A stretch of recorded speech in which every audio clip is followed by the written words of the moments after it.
Mayong gabi tanan. Salamat kayo sa matag-usang nga nining kahapon sa gamay rata magapadayon kita. Atong mensahe dili mautro ni. Maura gihapon. Okay, di ta magdugay. Brihan nato atong Biblia, 2 Samuel chapter 12, 9 to 14. 2 Samuel nindog ta atong agi og pagpahod sa pulong sa Ginoo. 2 Samuel chapter 12, 9 to 14. 9 to 14. Okay na mo? Okay, I read verse 9. Dayon, you read verse 10. Tamanta sa 14. Okay, verse 9. Wherefore hast thou despised the commandment of the Lord to do evil in his sight? Thou hast killed Uriah the Hittite with a sword, and hast taken his wife to be thy wife, and hast slain him with the sword of the children of Ammon. Verse 10 go. Now therefore the sword shall never depart from thine house, because thou hast despised me, and hast taken the wife of Uriah the Hittite to be thy wife. Verse 11, thus saith the Lord, behold, I will raise up evil against thee out of thy own house, and I will take thy wives before thine eyes, and give them unto thy neighbor, and he shall lie with thy wives in the sight of the sun. Verse 12 go. For thou didst in secretly, but I will do this thing before all Israel and before the sun. Verse 13, and David said unto Nathan, I have sinned against the Lord.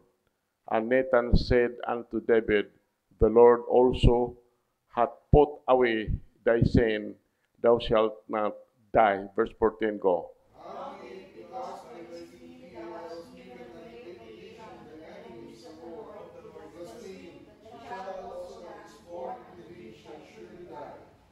Ako ta, amahan na mo langit nun, buhay na mga Diyos. Salamat sa imong pulong, amahan. Among gipangamuyo nga kaming tanan, Lord, makasabot nini imong mensahe. Ug akong gipangamuyo, Lord, nga taga-ay may kasing-kasing nga mabinlan tayon sa among kinabuhi, amahan. Dining kagabihon, taga-ay gahom ang imong pulong, kini imong ulipon, walay kahibalo, taga-ay igsusulti. Among ipangamuyo, amahan, tabunay kami sa bililhon ni mong dugo, abuga ang mga evil spirits, pinagis dugo ni Jesus Christ. O among ipangamuyo, amahan, bisan kani kurente, dili mapalong, amahan. Kini among pagampo, pangaliw po kanimo, gisalig na mo ang tanan Jesus Christ, among bugtong personal ng manluwas. Amen. Okay? So, padayon ta sa itong mensahe. Itong mensahe is a series of messages. Hapit na ni mahuman kaning series. Ang series ay title, David, a man after God's own heart. Then, specifically, ang title na ng mensahe, part 2 ni siya, when your chickens come home to roast. Kung ang inyong mga manok muuli sa ilang batuganan. So, wa ta magtuon ani mensahe, wa ko kabalo nga in English day anang batuganan di ay roast di ay. Okay, so mo na to mensahe karon, part 2 ni siya, when your chickens come to roast. Okay, so part 2 niya, ang part 1 na niya siya, mao niya siyang part 1. The principle David encountered. So, tungod aning sala ni David, naka-encounter siya mga prinsipyo. Point A, in this dark episode, David discovered a spiritual principle that holds true in every person's life. Nining maingon nato nga ngiob o ngit-ngit nga yugto sa kinabuhi ni David. Nakadiscover siya og spiritual nga principle nga mao'y nagkupot nga tinuod sa matag kinabuhi sa usa ka tawo. So, mao ni ang principle nga iyahang nakatunan. God always instantly and completely forgives sin when there is confession and genuine repentance. But He does not remove the consequences of our sin. Naamagin siya. Then point B, the principle I mentioned a few minutes ago is clearly demonstrated in the lives of the characters of the Bible. So, ang mga characters sa Bible nga nasabta na to bahin ni Adam. Si Adam, nakasala silang si Iba, nakaon atong bunga atong tree of life. Nakasala si Adam magigistoryahan sa Ginoo bahin atong kahuya. Nakasala sila o tungod adto ang consequence adto si Adam dili na makakaon o dili magpaagas og singot. Si Iba, manganak siya, sakitan na siya kung manganak. Then ang halas maglakaw na siya pinaagi sa iyahang mga panit. So ang sakit kayo tungod kay bisan kita affected ta ani ang sala ni Adam. Then si Moses nagbagulbol ang mga tao katong samtang sila dito sa wilderness gikan sa Egypt sila. Bagulbol mga tao kay way tubig. Para sa kanang problema karon sa Iran, way tubig.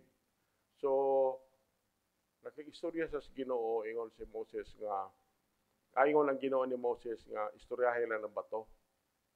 So si Moses nagsige sa paminaw sa mga bagulbol sa mga tao, gisapot siguro to siya, gibunala niya ang bato. Pagbunal niya sa bato, ning agas ang tubig. Ang resulta ato, si Moses igo lang siya gipakita sa Ginoo sa promised land. So man ang resulta din si Abraham, dala niya si Sarah dito sa Egypt kay gutom man dito sa Canaan. Dayon iya nang makak siya nga ingon siya ako na igsuon, pero tinuod biya po iya igsuon, pero at the same time iya man pong asawa to gialaw ra man sa una sa Ginoo. So gikuha sa pero natingal lang pero nga lain man ang dagan sa iyahang panggobyerno o nasayod siya nga tungod to ni Sarah diha gikuha niya nga usa iya untang himuong asawa. So pagkabalo niya nga asawa diay ni singanan ni Abraham yang giuli then gingnan siya nga anong namakak man ka. So mao na ang resulta adto. Then si Jacob gitrek niya ang iyahang amahan nga si Isaac. Kunayban siya sa iyang inahan, gibutangan og balhibo ang iyang bukton para siya panalinginan instead of si Esau. Mo'y panalinginan ni Isaac. So tungod atong atrik, si Jacob gyud ang napanalanginan ni Isaac. Then nasuko kayo si Esau niya, nalaya si Jacob dito siya sa iyang uyuan si Laban.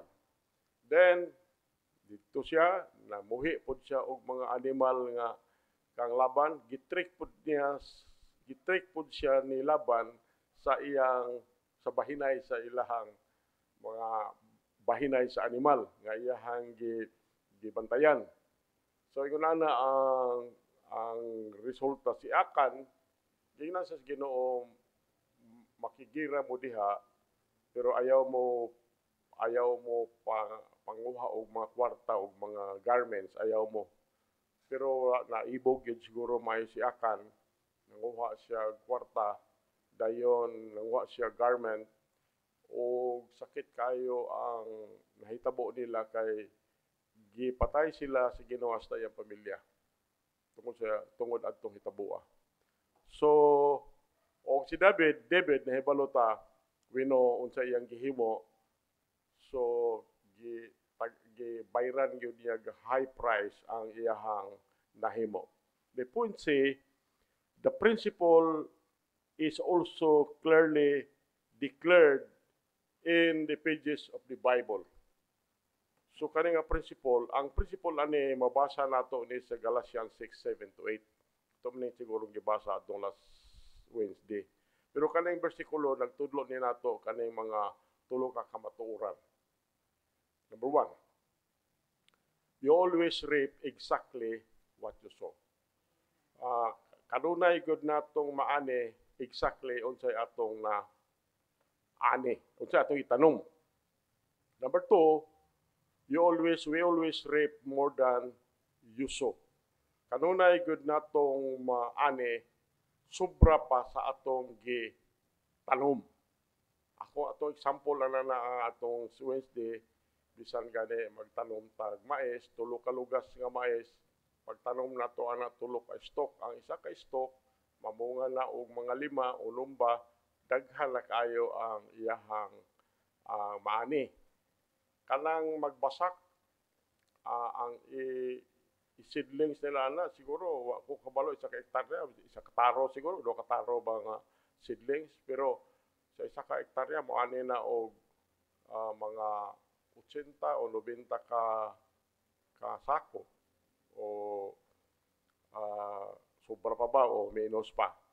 Pero mas daghan gyud mao na yung we always reap what more than you sow. Number 3 is, you will always reap what you sow in this life. Ano na yun natong maani unsay atong gitanom sa atong kinabuhi. Mo lang part 1 na niya. Part 2, the pain David endured. Ang kasakit nga giantos ni David adtong iyahang mga sala sa Ginoo. Point A, when David sinned with Bathsheba and attempted to cover that sin by having Uriah murdered, sakit, grabe po yun. Grabe yun po yung pagka na sala ni David, kay ikuha pa niya ang asawa, ipapatay pa niyang bana. So when David sinned with Bathsheba, dayon iyaha para pag-cover sa iyahang sin, ipapatay niya si Uriah. So, pag human adto naabot sa kinabuhi ni David, ang bagyo sa iyang kinabuhi, murag bagyo nga murag sunog siya, dako kay nga atong tragedy sa iyang kaugaling nga kinabuhi ug bisan sa iyang pamilya. Mga butang wala na mapareho sa kinabuhi ni David o mga butang dili na pareho sa panimalay ni David, resulta adto mga butang nga iyang gihimo didto sa ni Bathsheba. Let me give you a brief overview of the pain David endured for the moment of pleasure he enjoyed. Moment of pleasure lang ha. Moment of pleasure na niya siya. Pero ako mong tagaan og brief overview sa kasakit ni David nga iyang giantos. Number 1, si David, nag-antos siya sa kamatayon adtong bata nga gamay. Atong giburos ni Bathsheba, namatay to, perti ampo ni David to, ligid-ligid gud siya sa abo. Ligid-ligid siya sa abo, patay, namatay to. Ang eldest nga anak ni David, si Amnon, girip ang iyang half-sister nga si Tamar. Half-sister, girip niya. Then, ang anak ni David nga si Absalom, nagatubo ang iyang kalagot ni Amnon. Nagtuo ko nga kani si Absalom ug si Tamar suo siguro ni. So umido ang iyahang kalagot ni Amnon kani si Absalom. So number 4, si Absalom nakikumbuya siya sa adtong iyahang bata-bata, gipatay nila si Amnon. Patay si Amnon. So pag number 5, si Absalom ning laya siya gikan sa iyang amahan o ang duha ka binuhat, si Absalom o si David, strain silang duha. Strain silang duha sulod sa 5 katuig. 5 katuig. Wala na ilha ni ila siguro ni David nga si Absalom iyang anak, pero siyang anak milaya siya sa iyang amahan. Then dunay nahitabo ato si Absalom nangulo og public rebellion against David. So, ngunana ang nahitabo. Then si Absalom sa katilingban nasuko, iyang gipasuko si David pinagi sa paghimo niya adultery sa mga babae ni David. On the top of the king's palace, dito sa top of the king's palace. Then si Absalom gipatay siya sa iya ra pong igagaw si Joab. Kay kani si Joab pag umangkon ni David. So igagaw ni Absalom, mao ra pud ni kapatay ni Absalom.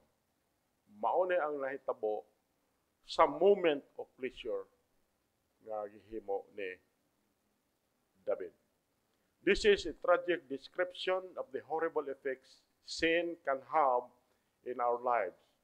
David's sin affected his family more than it did anyone else. After all, yadtong medyo naklaro na ang aso, medyo linaw-linaw na, ang nahitabo ni upat ka anak ni David ang nangamatay. Dayon nagubot ang iyahang kingdom, a kingdom in shambles. Dayon nangasuko ang iyang mga asawa. Dayon nadaot ang dungog ni David. Dayon nasakitan ang iyahang mga anak babae. Dayon dunay trusted counselor siya nga nagpakamatay through suicide, among other things. Mao na ang nahitabo. So, even though it was David who sinned, his sin still impacted people who were totally innocent. Kisa man ning mga innocent ani, katong bata, katong infant child, innocent man to, katong si Tamar nga gi-rape. Mga katong duha mga innocent victims to sa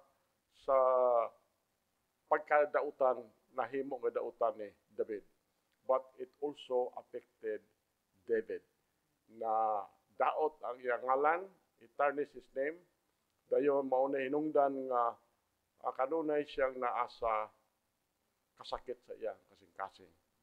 Wala na to basahon ang bersikulo na natun-an man nato ng bersikulo ani niya siya. Point C. Mao ni ang challenge. Have you thought about what could happen in your life? Have you thought what the fallout would be if you fell into sin? Dili siguro ni you. Have we? Kita tanan. Have we thought about what could happen in our life? Have we thought what the fallout would be if we fell into sin? Have we considered what might happen and what lives might be ruined if we took that fatal step and went away from the Lord into sin? Are we willing to pay that high a price? We never know who might be destroyed because of our indiscretion in our life. So, don't think for a moment that our sins would affect the innocent people around you. Don't think for a minute that you can do as you please and affect no one else. We are deceiving ourselves when we believe that. So, kung mahimo, di na gyud ta magunahon na, may the Lord help us all to count the cost and stay close to Him. So, many people are paying a high price for their sins today. Daghan baya kay mga katawhan, nag-ampo sila sa taas kayong presyo sa ilang gihimo karon. For example, dunay mga ginikanan nga nagkinabuhi diha sa sala during the formative years of their children's lives, but who are now saved. Who are now saved. So, bantayan nila ang ilang mga anak, gibantayan nila mga anak, nagpadayon yapon to stay away from the Lord. Mao nang mga gingon ako nga daghang mga tao nga gaampo karon i-high price for their sins today. So, dunay mga uban lalaki o babae nga who gave into a moment of temptation. Now karon nag-anto sa ilang body sa makahadlok kay venereal disease. Wiyo kay na venereal disease. Others have squandered their lives for a time of pleasure and lost their ability to minister. Sin has the power to cripple us and destroy us if we allow it to get a foothold in our life. So whatever you have to do to be free of your sin is exactly what you need to do. Here is how Jesus put it, Mark 9:43 to 46. Maunay giingon ni Ginoong Hesus, pula gina siya, kamay basa ang 43. 43, kamay basa. Ready? Ready, read. And if thy hand offend thee, cut it off. It is better for thee to enter into life maimed than having 2 hands to go to hell, into the fire that never shall be quenched. Verse 44, go. For their word dieth not, and the fire is not quenched. Nga ay worm, matay. Verse 45, go. And if they will offend thee, cut it off. It is better for thee to enter and fall into night, than having to flee to be cast into hell, into the fire that never shall be quenched. So maunay giingon ni Ginoong Hesus. Verse 46, go. For their word dieth not, and the fire is not quenched. Verse 7, go. If thine hand offend thee, pluck it out. It is better for thee to enter into the kingdom of God with 1 eye, than having 2 eyes to be cast into hell fire. Verse 48, go. For their word dieth not, and the fire is not quenched. Balik-balik mo na diya gyud grabe gyud ang imperno. Now, na ito evangelist Sam Jones used to tell the following story. Mo ni ang story. So while I was preaching in a certain town, there was a boy who come into the back part of the church and lie down and go to sleep. nagwali ko no siya atong lungsora. Doon ay bata ko ulitaw nga ngadto dito sa luyo dito sa parts of the church dayon higda natulog hubog gay nahubog. He was drunk. Now young father who was a good Christian man would take him home. So luoy kayo kuan sa siyang amahan dayon ipauli siya. Usa ka buntag ana. One morning, after one of these experiences, the boy came downstairs. Ang boy nalaog siya ang tong bata, ang tong ulitaw. Ang nagtagbo siya sa iyang amahan. Digingnan siya, hold on, son. I want you to go to church and with me and be a Christian. Digingnan siya. Ang iyang anak, no, father, I do not want to be a Christian. I am not going to church. Please get out of my way, for I am going to town. Resulta siyang anak. The father pleaded tenderly and said, son, your mother has slept little for nights. She is almost dying. Tingnan niya. You are killing us all. Please go and become a Christian like your father has. But the son glared at him and said, tanaw lang siya siyang anak, gingnan siya, do you know who the man is who give me my first drink? Kabalo ba ka kinseng tao nga naghatag na kong permero nga drink?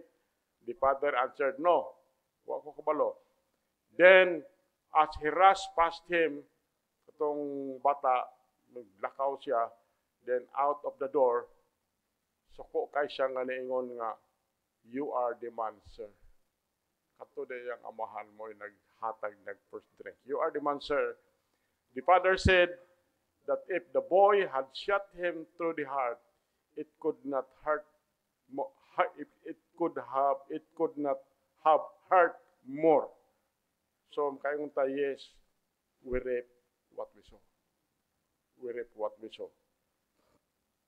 Number 3, the power David experience. Ang gahom nga na-experience ni David. Point A, even as this time unfolds in David's life, we can see in his life the evidence of God's hand at work. Naagyapon, bisan pa ko lang panahon napakli sa kinabuhi ni David, makita nato nga iyang kinabuhi naagya po yung mga ebidensya nga naglihok ang kamot sa Diyos. Even though David had to face the consequences for his sins, he was still God's man. Si David, gihapon, tao sa Diyos. And God was at work in his heart. Ang Ginoo naglihok yapon siya kasing-kasing. And this is sent to specific incidents as David fled from Jerusalem during the rebellion of Absalom. The first incident occurs in 2 Samuel 15:20-26. Ako na lang summary. Dini, si Abiatar ang usa ka pare ning lakaw pod uban ni David. He, Abiatar, and the Levites were taking the ark from Jerusalem. Tungod kay ingon si David, dili siya mahimutang kung dili niya makuha ang ark. So, David sends them back, declaring his dependence upon the will of the Lord. So, maunang primero, the second occurs in 2 Samuel 16:5-14. Dunay usa ka tawo ang iyang ngalan Shimei, gisunod si David. Dayon gitunglo niya si David samtang kasunod siya. Then dunay usa ka Abishai, pag umangkon ni David, gusto nga patyo na to si Shimei, yung putlag liog gusto niya. Pero ingos David places his faith in the hands of the Lord. Yung sa ayaw na lang, ato na lang itugyan sa kamot sa Ginoo kanang iyang pagbinuang nako. Mao na ang ikaduha. B, from this and other incident, it would seem that David is rediscovering some of the humility that had marred him as a younger man. Nakahinlom siya sa iyang pagkamabsano na itong bata pa siya. Yes, David paid a high price, but he also came out of these dark days with a changed heart. So, na-restore si David na uli ang pagkamaobsano ni David. He faced his sin like a man, and God gave him grace to make it through the consequences. Kay kaning grasya di ay sa Ginoo nining panahon na grasya ni tagaan ta og unsaon na pagsulbad sa ato problema. Tagaan ta bag palusot-lusot. So, point C, if there is one glimmer of light in this dark, tragic tale, it is in the fact that God brought David through it all and restored him to the throne. I-restore yun sa Ginoo si David ito sa trono. So if God did it for David, He will do it for you. Kung gihimo ni sa Ginoo ngadto ni David, himuon pud niya dire dinhi nato, because God will never desert you. Hebrews 13:5. Kamoy basa ala Hebrews 13:5. Ready, read. Let conversation be without covetousness, and condemn such things as they have. For he hath said, I will never leave thee nor forsake thee. So God will go with you, with us, even as we face the consequences of our rebellion against Him. He will give us grace to get you through the pain and that heartache of your sin. Kaya mabasa na ito 2 Corinthians 12:9, ingon dito, and He said unto me, ingon si Paul, and He said unto me, my grace is sufficient for thee, for my strength is made perfect in weakness. Most gladly, therefore, will I rather glory in my infirmities, that the power of Christ may rest upon me. So God, He will be standing there to receive you when you come to yourself and head for home. So, ang Ginoo, sama ba atong amahan atong prodigal son na perting nag-olbia gud siya ang anak nga milakaw pero nagtagad gud siya didto siya pultahan nga mauli ang iyahang anak og ning uli gud ang iyang anak head for home. So ingon na ang atong Ginoo. So I wish I could tell you that when you got saved, you would never fail God again. So, we all know that it would be a lie if it did tell you something like that. Bisag masave ta, mapakyas gyapon nato ang Ginoo. Doon na gyapon mga instances nga makasala ta. However, I can promise you this, when you do fail, kung mapakyas ta, God will help you through the processes of confession, the processes of repentance, and restoration.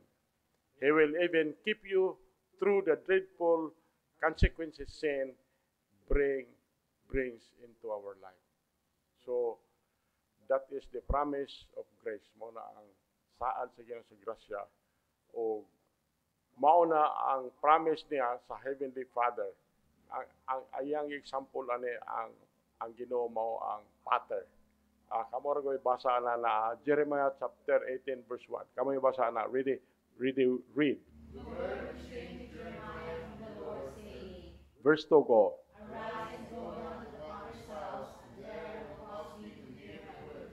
Verse 3 go. Then they went down to the potter's house, and behold, he wrought the work on the wheels. Verse 4 go. And the vessel that he made of clay was marred in the hand of the potter. So he made it again another vessel, as seemed good to the potter to make it. Verse 5 go. And the word of the Lord came to me, saying, Verse 6 go. O house of Israel, cannot I do with you as his father? Said the Lord, behold, as the clay is in the potter's hand, so are ye in mine hand, O house of Israel. Mao na siya na bisan ato kita na ta sa kamot sa Ginoo. Mao na ang conclusion sa atong mensahe.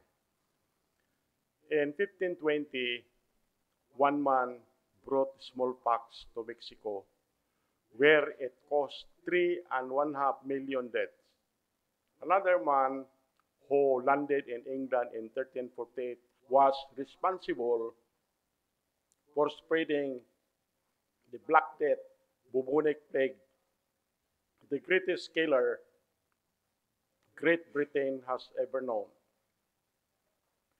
It does not take many bullets from a rifle to kill a man. One bullet can kill. It does not take many deadly diseases to bring down to the human body. One deadly disease can bring death. It does not take the breakage of many bones to cripple the hand. One broken bone can cripple. So, dunay usa ka Baptist preacher, mayo kuno to manultits, Golden Tank Baptist preacher once said, ingon siya, I would add that it does not take much sin to leave an eternal mark on a life, a family, a community, or a nation. David learned this harsh lesson, and some of you have learned it as well. Some are in the process of saying their chickens come home to roast, while sin always carries a great price tag. It does not have to be as bad as it could be. If there is unconfessed sin in our life, I challenge everyone to bring it to Jesus, confess it, and repent of it, and pray for peace to face the consequences. If you are reaping a bitter harvest today, why not come down to the Lord and submit to what He is doing in your life? If things are right between you and the Lord, I would encourage you to come before Him to ask for His help in avoiding the horrors of sin. If you see someone skating close to the edge, I invite you to bring them to the Lord and pray that they will be delivered from their sins before they incur a price higher than they want to pay. If you are lost, kung di pa ka-saved, I invite you to come to Jesus Christ for salvation. Lindog tam ka po ta. Mahal naman langit nun, buhay na mga Diyos. Salamat sa imong mensahe, Lord. Bisan kami, Lord, nga mga anak nimo doon na may kapakyasan bisan kami masave. Amo lang ipangamuyo kanimo, Lord, nga tabangi ang matag usa, Lord. Tabangi may amahan nga kung mahitabo ni makaling kawas mi sa mga consequences sa among sala. Amahan mo langit nun, among ipangamuyo kanimo Ginoo, nining kagabhion dungga ang among mga pangaliw po diha kanimo amahan. Tagay katumanan, Lord, ang among pag-ampo diha kanimo. Kini among pag-ampo pangaliw po kanimo, gisalig namo ang tanan ni Jesus Christ, among bugtong personal nga manluluwas. Amen. Okay?